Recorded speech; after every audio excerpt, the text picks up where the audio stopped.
Black Friday Sale Werewolf Freakout. Dear Scary Stories NYC. Back in 2021, there were a bunch of riots on Black Friday in various places all across the country. A lot of it got reported, but so much insanity went on that year that a lot of it slipped under the radar. I know this for a fact because that was the year that I saw a guy freak out and turn into a werewolf in the middle of a crowd of shoppers trying to rush into his store. You can be certain that story never made it to any newspaper or news show.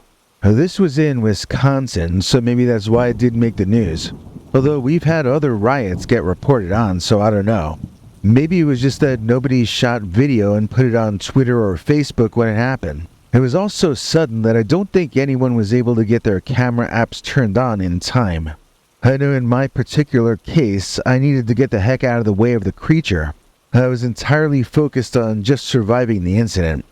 I couldn't think about luxuries like taking photographs to commemorate my being trampled underfoot, or under claw in this case, right?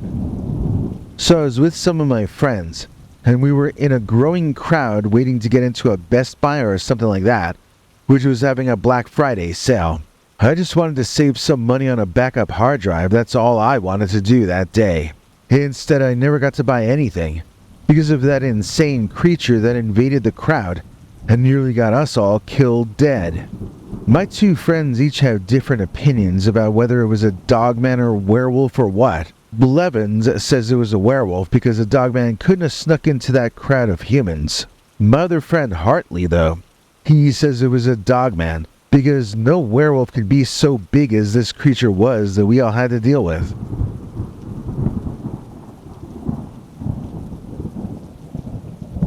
It was big. As big as a bear, I'd say. I've never had a bear pressing up into my back before, though, so maybe I could be wrong. I just know that I felt something warm and furry pressing into me, right? And I tilted my head back and I looked up, and I saw an animal head directly over me. Above me, you know? I'm just under 6 feet tall, so if I could see his head above me, then he had to be, I don't know, 8 feet? I'm just guessing here. He was probably even taller than that. I never saw anyone transform from human to wolfman on the one hand, and I never saw a 9-foot-tall beast man walk into the area in front of that store either. So I don't really know how the creature got in there with us. And I can't say that I know what the thing even was. All I know for sure is that it was there, right behind me.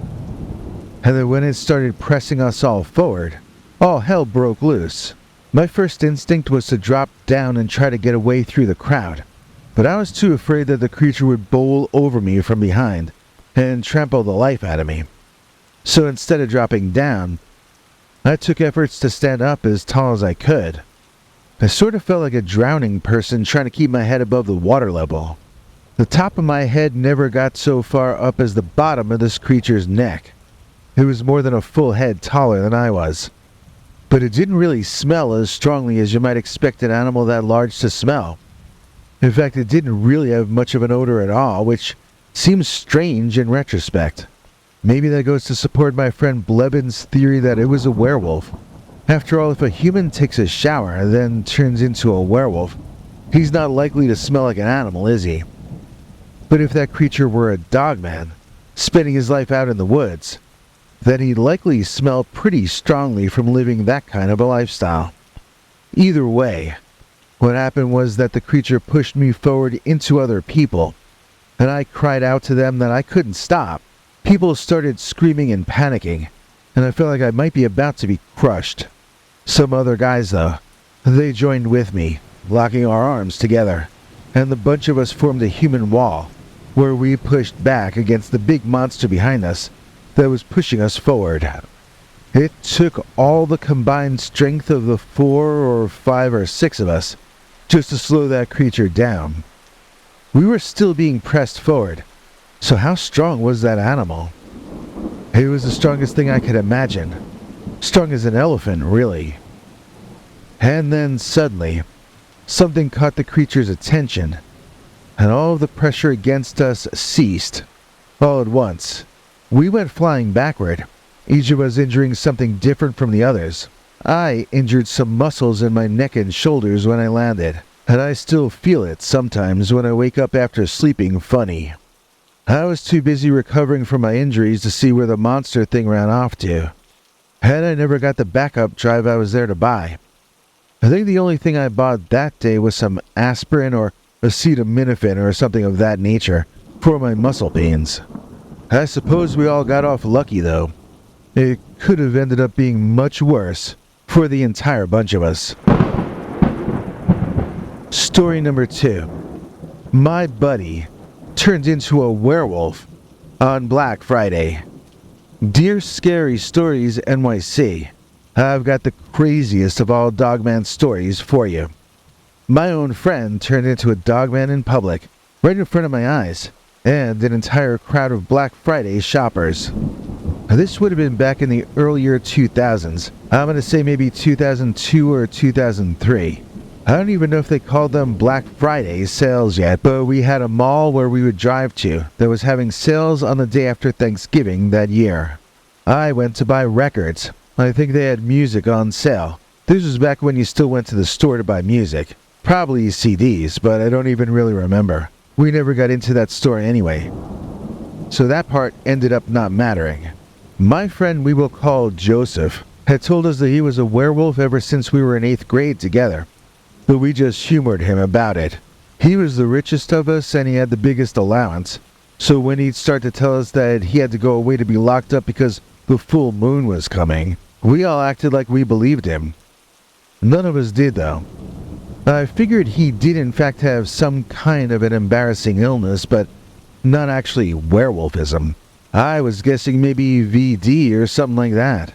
I don't know why VD would be tied to the full moon, but there you go, that was my guess. So this one time, when he came with us to that Black Friday sale at the electronics or music store, we didn't know how much it would stress him out being in that crowd.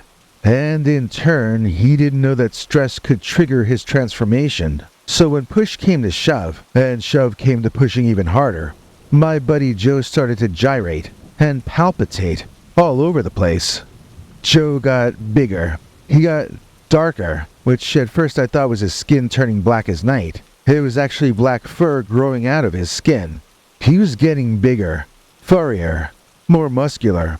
His face was extending out into something more like a dog muzzle. And when people started to notice this, they screamed, and they ran away in all directions. Not me though. I looked up at Joe in wonder. He really was a werewolf. This was the coolest thing that had ever happened. I started laughing and cheering as the chaos grew all around me. I looked up at Joe, and I could see in his eyes that he was not enjoying any of this. In fact, he was panicking, and he began making pathetic dog whining sounds. He looked just as scared as all the people around him. I grabbed Joe by the paw, and I led him back out of the crowd. Seas parted at our approach, and my main problem was keeping my excitable friend calm, as we walked through rivers of people all running into each other, while trying to get away from us. By the time we reached the car, Joe was nearly human again, and we stopped holding hands. Me and my other friends were jumping up and down and demanding that Joe transform back again into the werewolf while we could watch him. It took us some time to realize that he wasn't celebrating along with us. Joe was overcome emotionally. He was nearly crying as we ushered him back into the car and drove on out of that parking lot. It seems he had never transformed before except under the full moon. All of his ability to control the werewolf was based on knowing exactly when the attacks would come and how long they would last. Learning that stress could randomly set off transformations was a crushing thing for Joe to learn. It took away his ability to predict when it would happen, and it eliminated his ability to plan ahead. It also meant that he had to avoid high-stress situations from then on, which led to him becoming a far more withdrawn type of guy than he had been earlier. Joe's gotten into meditation, which seems to be helping him. I've noticed he seems more accepting of his situation and the random nature of the universe. He tells me that we each have challenges which erupt in our lives, and that although the situation is different for each of us, we can turn these hardships into the very same lessons and learn the same things that others learn around us. It's our choice whether to choose to be afraid of all these hardships, or if we use it to learn to become more mature because of them. So to him, Joe says, being a werewolf has been his greatest teacher of them all.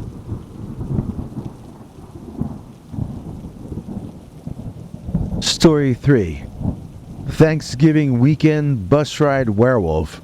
Dear Scary Stories NYC.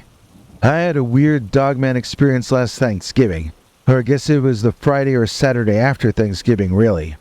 I was riding the bus home from where my parents live these days in Vermont, back to Michigan where we were all originally from and where I still live. To be honest, I guess I should call this a werewolf story because I saw this guy before he became a dogman, and he looked completely human to me. He wasn't a hairy unibrow guy or anything. He looked incredibly ordinary, and he came on the bus with his backpack. The only reason I noticed him was all the difficulty he had maneuvering himself and his backpack into a seat next to someone else. So it was hours later into the drive, in the middle of the night, when all of a sudden, the guy starts making these weird whimpering noises and saying things like, "Oh no," and "not now." And then, all of a sudden, he climbs over the person next to him, leaving his backpack in his seat, and starts running up to the front of the bus. As he ran past me, I saw that he had what looked like a werewolf costume on, and a crazy over-the-top scared expression on his face. I won't lie, I burst out laughing when I saw him. I wondered how he had slipped into that mask back there in his seat. I thought it was some kind of a performance art moment or something. No one else besides me was laughing, however. That monster man ran to the driver and started shouting at him to stop the bus. The driver started reciting his prepared speech about how he was not legally allowed to stop except in designated places or whatever. And then that guy started screaming at him to stop. And he started slamming his fist into things, and women started screaming too. I couldn't see exactly what was happening, but the bus slowed down, and that front door came open.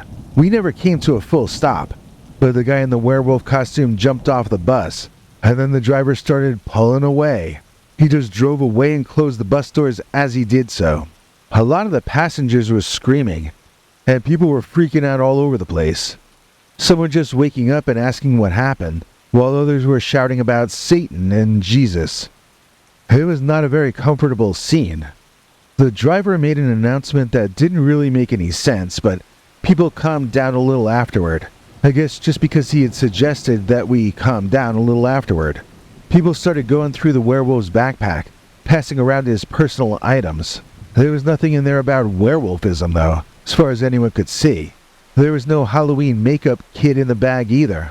The person sitting next to him said they were sleeping, and then suddenly a werewolf was climbing over them. So nobody really saw the beginning of the transformation. We argued about whether it was a trick or if it had really happened when the bus driver called out to us and asked for the backpack to be left up front with him. People groaned in disappointment, but we were not thieves, so we gave it all to the driver. There was ID inside, so it would have had a better chance of getting back to the Wolfman through that driver than through any of us. Last year I rented a car and drove to Vermont with my sister. She was saying we'd probably run into the Dogman the whole way there and the whole way back, but such was not the case. Personally, I've had enough of that kind of business to last me a lifetime. And now we got a very special bonus story, Dogman on Fish Lake Road in Holly, Michigan. On June 1st, 2005, a repo man named Jeff Cornelius claims he came face to face with an angry dogman or werewolf on Fish Lake Road in Holly, Michigan. I grew up on a little gravel road called Fish Avenue in the Bronx, so I was curious and started looking into this case a little. Okay, here's Fish Lake Road to the north and west of Detroit. I don't actually know the address of the incident, but when I punched in Fish Road, Holly, Michigan, Google Maps brought me here. It's a very countrified neighborhood, but there are retreats here and the Oakley, which is apparently a place you go to have a fancy wedding. So it's not like Deliverance. It is the country, but with some money, I guess. Let's go down to where Google Maps tells us to look, and wow, that's kind of a country road, isn't it? Not very wide. Is it paved? I think it's paved but covered in dirt anyhow, somehow. Wow, this looks like a place where you would run into the Michigan Dogman, doesn't it? I'm getting chills just looking around at it. Yeah, this is a dirty road. Something is running out of that dirty forest onto this road all the time. That is what it looks like to me. So let's go back in time to 2005. The witness, Jeff Cornelius, was trying to repossess a vehicle that he knew was owned by a resident on that road. He was driving by late at night, looking for this car. There was a locked shed that he thought might be large enough to hide the car inside of. So Jeff hopped out of his vehicle and was peeking into the window of the shack looking for the other one. Suddenly he heard a growling which Cornelius compared to the sound of a cappuccino maker. I think this is the sound he was comparing it to.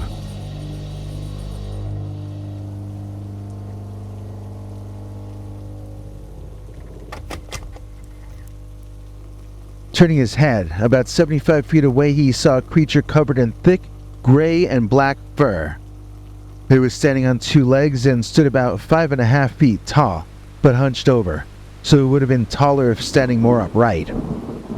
It had dog paws, not hands, and they were held out in front of it in a threatening manner.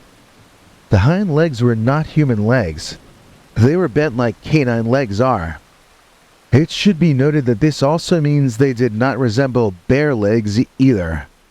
As soon as he caught sight of the upright monster dog, it tore ass directly at him. Cornelius ran to his truck and spun it around to shine the headlights at the creature, but it had run off into the night. Was this a dogman that Jeff Cornelius had seen? It was a full moon that night, so maybe it was a real-life werewolf. Maybe the owner of that vehicle he was looking to repossess was the one who chased him off. Jeff's co-workers laughed at him for even implying such a thing when he got back. But on the other hand, none of them was willing to take that job after he dropped it. Do you think that story really happened? Well, I think it actually did, and so did the late Linda Godfrey, who wrote it up in her book Real Wolfmen, which we have a special link to in the description. She has a lot of other equally interesting cases in the book, and if you order from that link in the description, we do make a small commission back, so it helps the channel continue to stay online a little bit longer. And speaking of helping the channel stay online, here's Bigfoot to talk about today's executive producer. Biggie?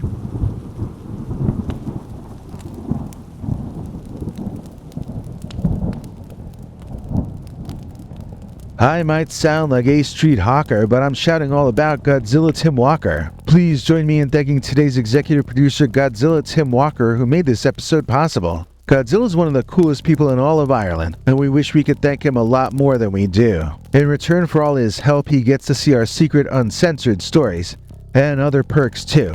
Here to tell you about all of it is our international TV spokesmongrel, Henry Lee Dogman. Hank? Thanks, Biggie.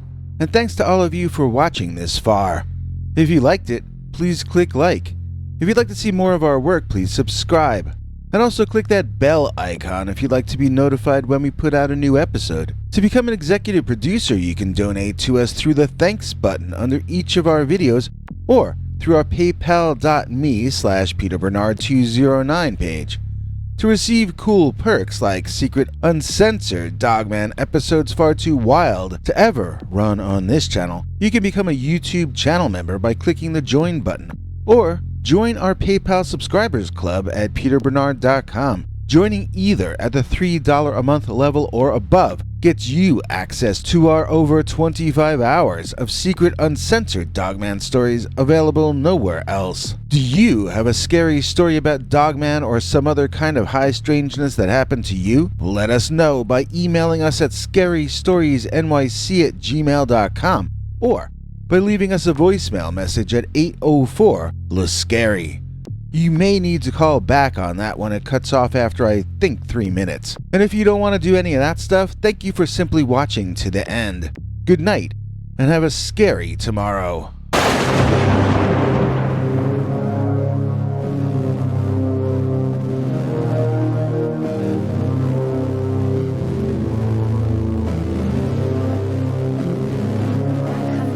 back for more scary stories.